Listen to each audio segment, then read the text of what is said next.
Hello friends, welcome back. स्वागत है आपका बहुत ही इंटरेस्टिंग टॉपिक हाल ही में और मैं कहूंगा कई साल से लगातार डिबेट में बना हुआ है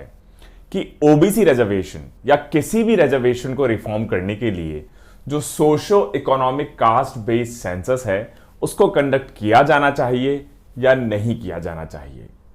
इस सिक्के के दोनों पहलू की तरफ कुछ लोगों का मानना है कि कास्ट सेंसस को लगातार कंडक्ट किया जाना चाहिए ताकि उस इंफॉर्मेशन को आप यूज कर सकें मीनिंगफुल पॉलिसी डिसीजंस लेने में।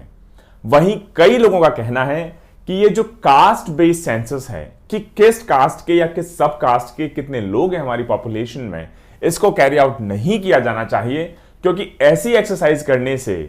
हमारी जो ऑलरेडी फ्रेगमेंटेड सोसाइटी है, जो हो सकता है रिलीजन के नाम पे बटी हुई हो, कास्ट के नाम पे डिवाइडेड हो, सब कास्ट के नाम पे डिवाइडेड हो, और रिजर्वेशन एक ऐसा सेंसिटिव सा इशू है कि जिसके बारे में जनरली कोई बात नहीं करना चाहता, तो हो सकता है फ्रेगमेंटेशन और ज्यादा गहरा हो जाए, डीप हो जाए। तो आइए शुरू करते हैं आज इस डिबेट को कि socio economic caste based census होना चाहिए तो उसके क्या फायदे हैं और क्या वो आर्ग्यूमेंट्स हैं जो बेसिकली इसको अपोज करते हैं। सबसे पहले समझने की कोशिश करते हैं कि ये टॉपिक हाल में न्यूज में क्यों बना रहा। हाल ही में कई प्रोमिनेंट पर्सनालिटीज, जिसमें चीफ मिनिस्टर हैं बिहार के श्री नीतीश कुमार जी और यूनियन मिनिस्टर हैं रामदास अठवाले जी, उन्होंने ये डिमांड उठाई है कि 2021 का जो सेंसस कंडक्ट किया जाएगा उसमें कास्ट बेस्ड सेंसस को भी इंक्लूड किया जाए। और कई सालों से लगातार ये जैसे ही सेंसस की डेट नजदीक आती है, क्योंकि हर 10 साल में बेसिकली सेंसस कंडक्ट किया जाता है, 2011 में लास्ट सेंसस था, तो ये डिबेट बार बार बेसिकली उठकर आना शुरू हो जाती है। दोस्तों, पिछले हफ्ते जो minister of state for home affairs हैं नित्यानंद राय, उन्होंने कहा लोकसभा में कि गवर्नमेंट की बेसिकली पॉलिसी रही है कि SC ST मतलब शेड्यूल कास्ट और शेड्यूल ट्राइब्स के अलावा किसी का भी caste based census carry out नहीं किया जाएगा। और इसके अलावा अगर आप लेटेस्ट डेवलपमेंट देखें कि जब मराठा रिजर्वेशन की बात आई बेसिकली सुप्रीम कोर्ट में, तो सुप्रीम कोर्ट ने जो अपना जजमेंट दिया, जो हमारा कॉन्स्टिट्यूशन है उसका section basically 102 of the constitutional amendment, उसके तहत सुप्रीम कोर्ट ने कहा कि स्टेट्स के पास कोई राइट नहीं है कि वो ओबीसी लिस्ट बना के ओबीसी को आइडेंटिफाई कर सके, कैटेगराइज कर सके। और सुप्रीम कोर्ट के इस जजमेंट को ओवरराइड करने के लिए या इसको बाईपास करने के लिए, पलटने के लिए, जो हमारे इंडियन पार्लियामेंट है, उन्होंने मॉनसून सेशन में हाल ही में 127th कॉन्स्टिट्यूशनल अमेंडमेंट बिल 2021 को पास किया, जिसमें उन्होंने स्टेट्स को पावर दे दी कि सेंटर के साथ स्टेट्स भी अब एम्पावर्ड होंगी कि अगर आप भी ओबीसी कैटेगरीज को आइडेंटिफाई करना चाहते हैं तो आप भी बेसिकली कर सकते हैं। और इसी की वजह से, ये 3-4 फैक्टर्स की वजह से, ये जो डिबेट है कि क्या कास्ट बेस्ड सेंसस को, जो हमारा पॉपुलेशन सेंसस है हर 10 साल में कैरी आउट किया जाता है, उसमें इंक्लूड किया जाए या नहीं किया जाए। अगर आप सच्चाई देखें तो ये जो 50% की रिजर्वेशन की बेसिकली लिमिट है जो हमारी जुडिशरी ने लगाई जब बेसिकली मंडल कमीशन के बाद ओबीसी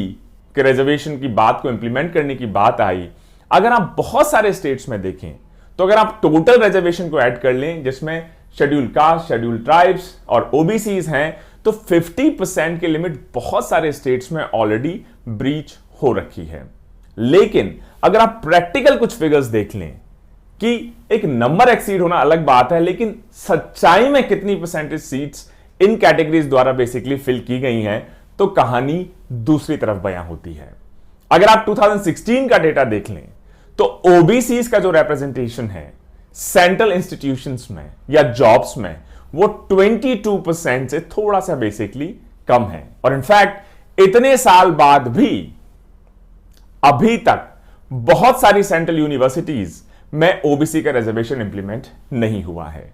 इसके अलावा 2017 का अगर आप डेटा देख लें तो 2017 में रफली 47% जो सीट्स हैं ओबीसी के लिए रिजर्व्ड हैं, वो अभी तक फुल नहीं की गई हैं, खाली पड़ी हुई हैं।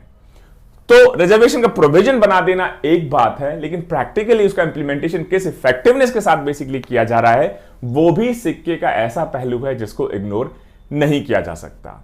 अब इससे पहले इस डिटेल में या इस डिबेट में हम डीपली बेसिकली एंटर करें, सबसे पहले तो हम ये समझ लें कि ये जो सेंसस है इसमें किस तरह का डेटा बेसिकली पब्लिश किया जाता है और शुरुआत से लेके आज तक किस तरह का डेटा इसमें पब्लिश किया जाता रहा है। हर सेंसस में इंडिपेंडेंट इंडिया में 1951 से लेके 2011 तक हमेशा डेटा पब्लिश किया जाता है शेड्यूल कास्ट और शेड्यूल ट्राइब्स को लेकर, लेकिन इंडिपेंडेंट इंडिया में कभी भी शेड्यूल कास्ट और शेड्यूल ट्राइब्स के अलावा किसी भी और कास्ट और क्लास के लिए डेटा पब्लिश नहीं किया गया। और इंडियन इंडिपेंडेंस से पहले क्या सीन रहा होगा, तो 1931 का जो सेंसस था उसमें और उससे पहले ब्रिटिश इंडिया में जो बेसिकली सेंसस कैरी आउट किए गए उन सभी में कास्ट बेस्ड सेंसस को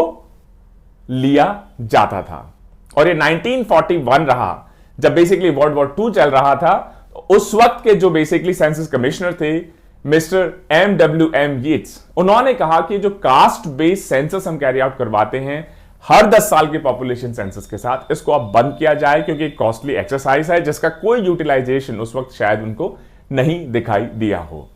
और इस वजह से SC/STs के बारे में तो हर 10 साल में हमें एक फ्रेश आइडिया मिल जाता है कि उनकी पॉपुलेशन का रेट ऑफ ग्रोथ क्या है या उनका रिप्रेजेंटेशन कितना होना चाहिए, लेकिन वहीं जो दूसरी कम्युनिटीज हैं, कास्ट हैं, क्लासेस हैं, उनके बारे में सिर्फ अप्रोक्सीमेशंस हैं, गैस वर्क है, अंदाजा है। और एग्जैक्ट बेसिकली वो क्या नंबर है बिना सेंसस के, बिना कास्ट बेस्ड सेंसस के उसका अंदाजा लगाना इंपॉसिबल है। जो मंडल कमीशन रहा जिन्होंने पहली बार रिकमेंडेशन दी कि basically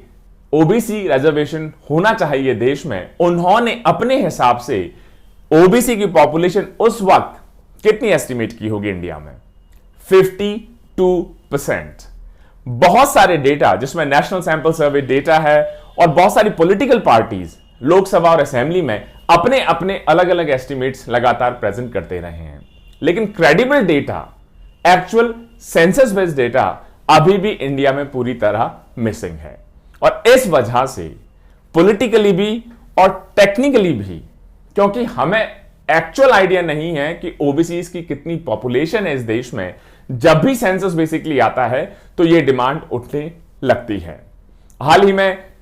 Bihar chief minister honourable Shri Nitish Kumar ji, Manjhi ji, Athawale ji, उसके अलावा BJP national secretary Pankaja Munde ji, इन सभी ने डिमांड की है और महाराष्ट्र असेंबली ने इनफैक्ट एक रेजोल्यूशन पास किया है, सेंटर को अर्ज किया है कि आप जो सेंसस 2021 कैरी आउट किया जाए उसमें कास्ट बेस्ड सेंसस को भी आप बेसिकली इंक्लूड करें। इसके अलावा 1 अप्रैल को जो कॉन्स्टिट्यूशनल बॉडी है national commission for backward classes, NCBC जिसको कहा जाता है, जो कि नोडल एजेंसीज है बेसिकली ओबीसी से रिलेटेड डेटा पॉलिसीज को फॉर्मुलेट करने में, गवर्नमेंट की हेल्प करने में, उन्होंने भी गवर्नमेंट को बेसिकली रेकमेंड किया है कि 2021 के सेंसस के साथ कास्ट बेस्ड सेंसस को भी इंक्लूड किया जाए। इसके अलावा अगर आप देखें तो सुप्रीम कोर्ट में एक रिट पिटीशन भी फाइल हुई है जी मलेश यादव हैदराबाद से, और उन्होंने कहा है कि कास्ट बेस्ड सेंसस क्यों इंक्लूड नहीं किया जा रहा है 2021 के पॉपुलेशन सेंसस में। सेंट्रल गवर्नमेंट को डायरेक्शन दिए जाए सुप्रीम कोर्ट की तरफ से कि कास्ट बेस्ड सेंसस को भी इन्यूमरेट किया जाए। और जो अभी स्टेटमेंट दिया honourable union state home minister ने, नित्यानंद राय जी ने, इससे पहले भी वो राज्यसभा में 10 मार्च को कह चुके हैं कि ये यूनियन ऑफ इंडिया की पॉलिसी है इंडिपेंडेंस के बाद कि शेड्यूल कास्ट और शेड्यूल ट्राइब्स के अलावा किसी भी और कास्ट क्लास का बेसिकली सेंसस जनरेट नहीं किया जाएगा। तो ये तो हाल ही में जो गवर्नमेंट है उसका क्या बेसिकली पोजीशन इसकी बात रही, लेकिन इससे पहले जो यूपीए गवर्नमेंट थी उसकी बेसिकली इस पे क्या पोजीशन रही उसके बारे में एक छोटा सा डिस्कशन हो जाए। 2010 उस वक्त के जो लॉ मिनिस्टर थे मिस्टर वीरप्पन मोइली, उन्होंने basically prime minister Shri Manmohan Singh को लिखा कि caste based community based census 2011 का जो पॉपुलेशन सेंसस कैरी आउट किया जाएगा उसमें इंक्लूड होना चाहिए। और काफी डिस्कशन के बाद लोकसभा में उस वक्त के जो होम मिनिस्टर थे मिस्टर पी चिदम्बरम, उन्होंने कहा कि बहुत सारे क्वेश्चंस बेसिकली अनआंसर्ड हैं, जैसे कि एक तो सेंट्रल लिस्ट है ओबीसीज की, कई स्टेट्स की स्टेट स्पेसिफिक ओबीसी लिस्ट है, कई स्टेट्स की ओबीसी लिस्ट है ही नहीं, और कई स्टेट्स ने क्या कर रखा है ओबीसीज को भी अलग अलग कैटेगरीज में बांट रखा है, जैसे कि मोस्ट बैकवर्ड क्लासेस। तो इन सब चीजों पे कंसेंसस, एक यूनिफॉर्म बेसिकली पॉलिसी या फिर एक क्लियर स्ट्रैटेजी लाने के लिए ऐसा लगता है कि कास्ट बेस्ड सेंसस को 2011 के सेंसस में कैरी आउट किया जाना अप्रोप्रिएट होगा दोस्तों। इसके अलावा कुछ और चैलेंजेस, जैसे कि जो रजिस्ट्रार जनरल हैं, इन्होंने कहा कि बहुत सारे ऐसे बच्चे हैं जो ऑर्फन्स हैं, डेस्टिट्यूट हैं, मतलब जिनको छोड़ दिया जाता है, जिनके पेरेंट्स का नहीं पता, उनको आप किस कास्ट या क्लास के अंदर बेसिकली इंक्लूड करेंगे। इसके अलावा बहुत सारी ऐसी कास्ट हैं जो शेड्यूल कास्ट और ओबीसी दोनों में इंक्लूडेड हैं, या एक स्टेट में वो शेड्यूल कास्ट में है, दूसरे में हो सकता है ओबीसी में हो। इनफैक्ट मैं यूपी में देखता हूं बहुत सारी ऐसी कास्ट हैं कि एक डिस्ट्रिक्ट में शेड्यूल कास्ट में उनको इंक्लूड किया जाता है, दूसरे डिस्ट्रिक्ट में उनको ओबीसी में बेसिकली इंक्लूड किया जाता है।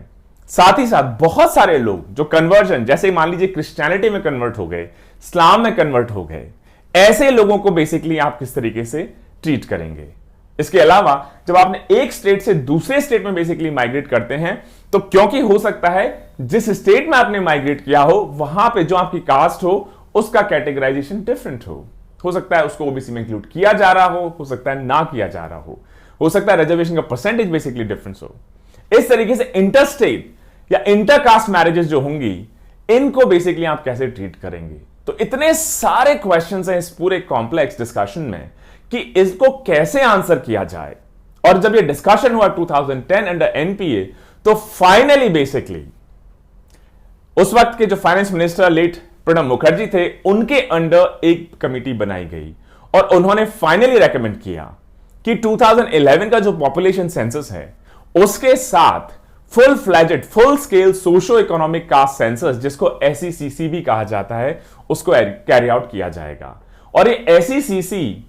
बाद में बेस बना गवर्नमेंट की बहुत सारी पॉलिसीज को इंप्लीमेंट करने में, जैसे कि आयुष्मान भारत एक बहुत इंपॉर्टेंट स्कीम है कि अगर आपका नाम एसईसीसी लिस्ट में है तो आपको immediately golden card Ayushman Bharat के तहत बनवाया जाएगा। इसके अलावा और भी गवर्नमेंट ने बहुत सारी स्कीम्स के लिए एसईसी डेटा 2011 को बेस बनाया है।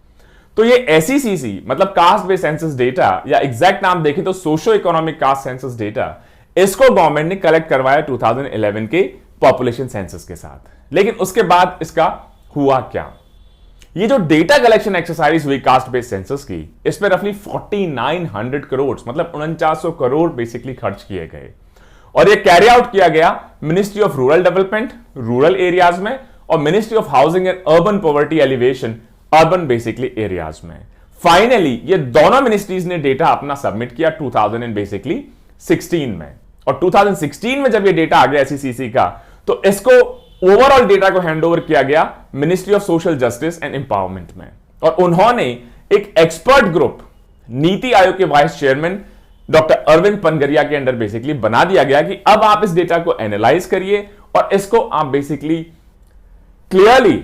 क्लासिफाई और कैटेगराइज करने की एक्सरसाइज को आप टेक ऑन करिए। लेकिन 2016 की इस पूरी एक्सरसाइज के बाद आगे कोई इसमें प्रोग्रेस होती हुई नहीं दिखाई दी।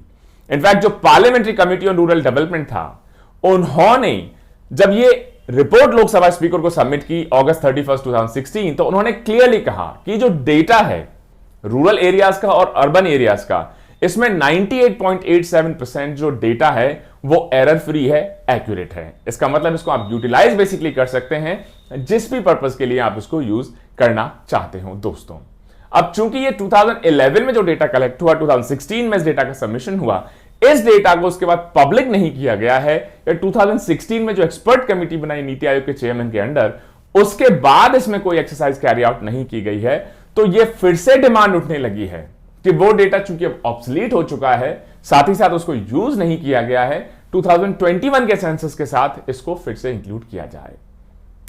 कुछ ऑपोजिंग व्यूज भी हैं जिसमें क्रेडिबिलिटी भी है। कईयों का कहना है कि हमारी सोसाइटी वैसे भी इतनी फ्रेगमेंटेड हो चुकी है रिलीजन के नाम पे, कास्ट के नाम पे, सब कास्ट के नाम पे, तो इस तरह की एक्सरसाइज करने से कहीं ऐसा तो नहीं कि जो डिवाइडिंग लाइंस हैं वो और ज्यादा डीप हो जाएं, गहरी हो जाएं। और हमारे जो फाउंडिंग लीडर्स थे जैसे बाबा साहेब अंबेडकर, उन्होंने बेसिकली कहा था कि हमको एक कास्ट लेस सोसाइटी डेवलप करनी है इवेंचुअली। इनफैक्ट रिजर्वेशन भी शुरुआत में जब कॉन्स्टिट्यूशन में इंप्लीमेंट किया गया था, तो बहुत लिमिटेड पीरियड के लिए बेसिकली इंप्लीमेंट किया गया था, ताकि उस वक्त जो कास्ट और क्लासेस इतने हजारों साल के डेप्रिवेशन को सहती आ रही हैं, उनका इमेंसिपेशन हो सके, उनका एम्पावरमेंट हो सके। तो कहीं ऐसा तो नहीं कि ये सेंसस कैरी आउट करने से वो डिवीजन कभी खत्म ही ना हो। तो ये इसका ऑपोजिंग व्यू है। अब कुछ अगर हम डेटा देख लें तो बहुत सारे मार्जिनलाइज ग्रुप्स हैं, और बहुत सारे मार्जिनलाइज ग्रुप्स, मान लीजिए आप ओबीसी ले लें, ओबीसी में हो सकता है कि 1000 से ज्यादा डिफरेंट बेसिकली कास्ट हों। तो क्या आपको लगता है कि वो सारी की सारी 1000 जो कास्ट हैं उनका डेप्रिवेशन इंडेक्स सिमिलर होगा, मतलब उनको सिमिलर टाइप के इश्यूज होंगे? ये ऐसा तो नहीं। उनमें से कुछ ही कास्ट जो ऑलरेडी काफी वेल स्टैब्लिश्ड हैं या काफी हो सकता है रिच हो, वेल टू डू हो, वही इस रिजर्वेशन का ज्यादातर फायदा उठा ले जा रही हैं दोस्तों। इसको कहा जाता है प्रॉब्लम ऑफ रिफिकेशन। और ये पूरा thought process justice G Rohini commission report ने बेसिकली सबमिट किया गया जब उनकी बेसिकली कमिटी बनाई गई कि जो ओबीसीज हैं इसका सब कैटेगराइजेशन के बारे में एनालिसिस करके एक रिपोर्ट प्रेजेंट करेंगे। तो उन्होंने लास्ट 5 ईयर का जो डेटा रहा सेंट्रल गवर्नमेंट जॉब्स और ओबीसी का एडमिशन हायर इंस्टीट्यूशंस में, उसको बेसिकली एनालाइज किया। तो बड़ी इंटरेस्टिंग ऑब्जर्वेशंस उन्होंने बताई। पहला कि जो 97% है सेंट्रल ओबीसी कोटा की, वो सीट्स सिर्फ ओबीसी के 25% जो कास्ट हैं उनके द्वारा ही कैप्चर की जा रही हैं। इसका मतलब ऑलमोस्ट 97% सिर्फ 25% लोग ले जा रहे हैं। तो जो बाकी 3% बचा, वो 3% बाकी जो 75% ओबीसी पॉपुलेशन है उसमें डिस्ट्रीब्यूट बेसिकली होंगी। तो ओबीसीज के अंदर भी अलग अलग कास्ट, अलग अलग क्लासेस हो सकता है, अलग अलग डेप्रिवेशन लेवल पे स्टैंड करती हूं। साथ ही साथ 983 ओबीसी कम्युनिटीज, जो कि ओबीसी जो कम्युनिटीज है उनका रफली 37% है, इनका सेंट्रल गवर्नमेंट जॉब्स या एडमिशंस में कोई रिप्रेजेंटेशन नहीं है। मतलब अगर आप मोटा देखें, इसको राउंड अप कर दें आप, तो रफली 40% ओबीसी कम्युनिटीज का सेंट्रल गवर्नमेंट इंस्टीट्यूशंस या जॉब्स में आज भी कोई रिप्रेजेंटेशन नहीं है। इसके अलावा 10% जो ओबीसी कम्युनिटीज हैं उन्होंने रफली 25% जॉब्स और एडमिशंस को बेसिकली अक्रू कर लिया है।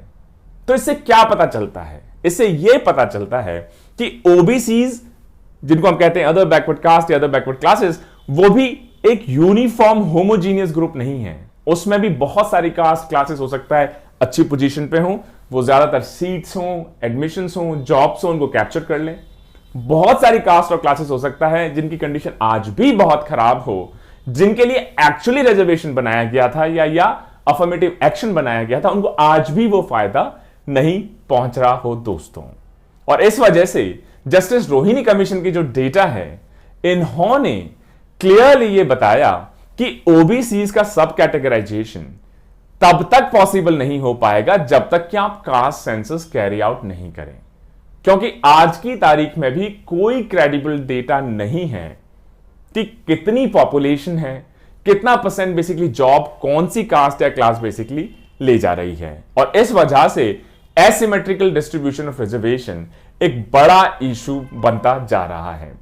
जो अच्छी पोजीशन में है वो और अच्छे होते जा रहे हैं, जो बेसिकली खराब पोजीशन में है ओबीसीज में, उनको वो बेनिफिट अभी तक भी नहीं पहुंच रहा है। इसकी वजह से उनकी कंडीशन बद से बदतर होती जा रही है दोस्तों। कहने को तो वो भी ओबीसीज हैं, लेकिन अगर उसका फायदा उनको नहीं मिल रहा है तो फिर कोई मतलब नहीं है।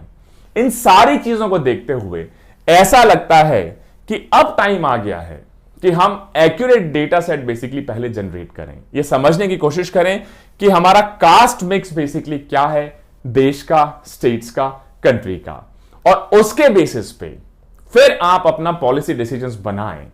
जिसके बेसिस पे जो एक्चुअल ऐसे ग्रुप्स निकलकर उसमें आते हैं जिनको वास्तव में अफर्मेटिव एक्शन, सपोर्ट या रिजर्वेशन की जरूरत है, उन तक उस चीज को आप बेसिकली पहुंचा सके दोस्तों। अब अफर्मेटिव एक्शन पे एक छोटा सा लास्ट में डिस्कशन हो जाए। अफर्मेटिव एक्शन रिजर्वेशन जिसका एक कंपोनेंट है, और भी बहुत सारे बेसिकली तरीके हो सकते हैं। हमारे इंस्टीट्यूशंस या हमारे कॉन्स्टिट्यूशन ने अफर्मेटिव एक्शन में रिजर्वेशन को एक टूल की तरह चुना कि ऐसे कास्ट कम्युनिटीज, ऐसी पॉपुलेशन हमारी जो हजारों साल का उनके ऊपर टॉर्चर हुआ, एक्सप्लॉयटेशन हुआ, उत्पीड़न हुआ, उसकी वजह से शायद वो एजुकेट नहीं हो पाए, economically basically well to do नहीं हो पाए, इन लोगों को एक लिमिटेड टाइम फ्रेम के लिए हेल्पिंग हैंड एक्सटेंड किया जाए। लेकिन उसके बाद जो भी रीजंस रहे हों, उस रिजर्वेशन को कंटिन्यूअसली हर बार बढ़ा दिया जाता रहा है। और उस डिबेट के भी दोनों पहलू हैं। बहुत सारे लोग हैं जो रिजर्वेशन के सपोर्ट में हैं, क्योंकि उनको लगता है आज भी बहुत सारे ऐसे सेक्शंस हैं, मार्जिनलाइज सेक्शंस हैं, जिन तक बेनिफिट नहीं पहुंच पाया है। वहीं एक बहुत बड़ा ग्रुप है जो कहता है कि अब 75 साल हो गए देश को आजाद हुए, अब कोई मतलब नहीं रह जाता इतने लंबे समय तक भी कि उस रिजर्वेशन को लगातार आगे बढ़ाया जाए। मैं इस डिबेट में बिल्कुल नहीं पढ़ूंगा कि रिजर्वेशन होना चाहिए नहीं होना चाहिए। मेरा इतना कहना है कि अगर रिजर्वेशन हो, अफर्मेटिव एक्शन हो, तो वो फोकस्ड हो, वो उन लोगों तक पहुंचे जिनको रियल में उसकी जरूरत ना हो। ऐसा ना हो कि जो पहले से सही पोजीशन में है वो उसको पूरा हाईजैक बेसिकली कर ले जाएं। और ये आप तभी अचीव कर पाएंगे तब आप एक robust data based decision making system device कर पाएंगे, और वो तभी हो पाएगा जब आप प्रॉपर्ली इसका रोबस्ट डेटा कलेक्शन आप करेंगे। अब जैसे कुछ कंट्रीज का एग्जांपल ले लेते हैं, एक ऑल्टरनेटिव भी हो सकता है रिजर्वेशन के अलावा। जैसे अगर आप देख लें यूनाइटेड स्टेट्स या यूनाइटेड किंगडम, तो उन्होंने equal opportunities commission basically establish कर रखे हैं। और ये कमीशंस क्या करते हैं, ये डेप्रिवेशन बेसिकली इंडेक्स कैलकुलेट करते हैं सभी कम्युनिटीज का, और उसका बेसिस होता है, पहले वो डेटा कलेक्ट करते हैं सोशो इकोनॉमिक बेस्ड सेंसस, जिसमें अलग अलग कम्युनिटीज, जिसमें caste, gender, religion, other group inequalities, इन सबको अकाउंट में लेते हैं। उसके बाद उनको बेसिकली रैंक करते हैं और उसके हिसाब से उनके लिए टेलर मेड बेसिकली पॉलिसीज वो डिवाइस करते हैं, ताकि जिसको सच में जरूरत है, जिसको सपोर्ट की, उस तक वो बेसिकली सपोर्ट पहुंच पाए। इनफैक्ट ये जो इक्वल अपॉर्चुनिटीज कमीशन है यूके और यूएस की, ये जो एम्प्लॉयर्स हैं, एजुकेशनल इंस्टीट्यूशंस हैं, उनको मॉनिटर करते हैं कि वो किसी तरह का बेसिकली डिस्क्रिमिनेशन या भेदभाव अपने यहां पर नहीं होने दें, इस बात को लेकर कि कौन किस कलर से है, कौन किस कास्ट से है, कौन किस रिलीजन से है, कौन किस सोशल कम्युनिटी से है। तो इस वजह से, इस तरीके से वो कोशिश कर रहे हैं कि जो सोशल इनइक्वालिटीज हैं उनको उनके कंट्रीज में एड्रेस किया जा सके। इसी तरह के सजेशन हमारे कंट्री में भी 2008 में जो इक्वल अपॉर्चुनिटीज कमीशन था under ministry of minority affairs, उन्होंने भी बेसिकली दिए, लेकिन उसके बाद बहुत ज्यादा इसमें प्रोग्रेस नहीं हो पाई। तो एक बार लास्ट में रिकैप किया जाए कि कास्ट बेस्ड सेंसस या socio economic caste based census, इसका क्या फायदे हो सकते हैं। सबसे पहला फायदा कि एक तो हमें ये up to date evidence provide करेगा डेटा के फॉर्म में, जो हमें बेसिकली क्लियरली एक रोबस्ट डेटा सेट देगा कि चाहे कोई भी अफर्मेटिव पॉलिसी हो, कोई भी रिजर्वेशन पॉलिसी हो, वो वास्तव में किस पर्टिकुलर सेक्शन के लिए कितनी इफेक्टिव रही है। अभी भी कौन कौन से सोशल गैप्स हैं, इकोनॉमिक गैप्स हैं या एजुकेशनल गैप्स हैं, जिनको ब्रिज करने की जरूरत है। ये बेसिकली हमें बेंचमार्क देगा socio economic and educational backwardness का। दूसरा, ये हमें बेसिकली, क्योंकि अभी हमारे पास कोई इंफॉर्मेशन नहीं है, और जब भी कोई रिजर्वेशन को एक्सटेंड करने की कोशिश करता है, जब एक कोर्ट्स में जाते हैं, जुडिशियल स्क्रूटिनी में जाते हैं, तो हर बार हायर जुडिशियरी या कोई भी जुडिशियरी या कोई भी आम इंसान कहता है कि पहले आप डेटा तो हमें दिखाइए जिस बेस पे आपने इस इंपॉर्टेंट डिसीजन को लिया है।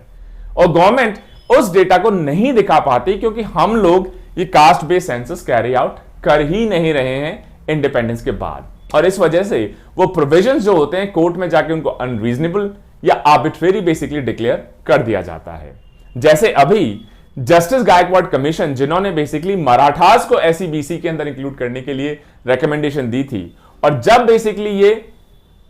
बात गई सुप्रीम कोर्ट में, हाई कोर्ट में, और वहां से उस मराठा रिजर्वेशन को क्वेश कर दिया गया, क्योंकि जो कम्युनिटी थी मराठास की, इसके बारे में जस्टिस गायकवाड कमीशन ने कहा कि यह बात सही है कि मराठा सोशली बहुत डोमिनेंट हैं या एम्पावर्ड हैं, लेकिन उनका आप एजुकेशनल अटेनमेंट देख लें तो पढ़ाई लिखाई एजुकेशन में अभी भी शायद वो उस लेवल पर नहीं है। लेकिन जब कोर्ट ने इससे रिलेटेड डेटा जब मांगा गवर्नमेंट से, तो गवर्नमेंट वो डेटा प्रोवाइड नहीं कर पाई, और डेटा के एब्सेंस में कोर्ट ने इस प्रोविजन को बेसिकली क्वैश कर दिया। इसके अलावा जो कास्ट सेंसस होगा, वो हमें बेसिकली जो रीसेंट कोर्ट जजमेंट्स हुए, सुप्रीम कोर्ट के हों चाहे हाई कोर्ट के हों, जिसमें सुप्रीम कोर्ट का बहुत इंपॉर्टेंट जजमेंट है चुबुल L Prasad versus state of UP 2020, जिसमें सेंटर को डायरेक्शन दिया है कि आप पीरियोडिकली जो रिजर्वेशन बेनिफिशियरीज हैं साउंड सोशियोलॉजिकल एविडेंस के बेसिस पे उसको रिवाइज करते रहेंगे। इसके अलावा उन्होंने यह भी कहा कि जो नेशनल और स्टेट बैकवर्ड क्लास कमीशंस हैं ये भी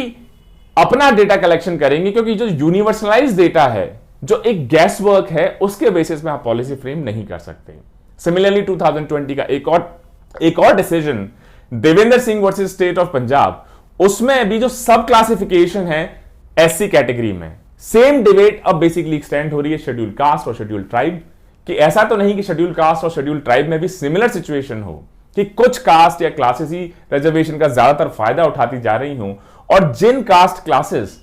कम्युनिटीज को वास्तव में इसकी हेल्प की जरूरत है, सपोर्ट की जरूरत है, उन तक नहीं पहुंच रहा हो, तो उसके लिए भी आपको बेसिकली इस तरह का डेटा चाहिए होगा दोस्तों। तो दोस्तों ये रहा आज का डिस्कशन, कास्ट बेस्ड सेंसस की पूरी डिबेट। अभी तक हिस्टोरिकली इस पे क्या पोजीशन रही, इसको कैरी आउट किए जाने के क्या फायदे हो सकते हैं, और कैरी आउट किए जाने के क्या बेसिकली रिस्क या नुकसान भी हो सकते हैं। मुझे उम्मीद है आज का लेक्चर आपको पसंद आया होगा। Stay tuned for a next set of videos. Until then, जय हिंद, जय भारत।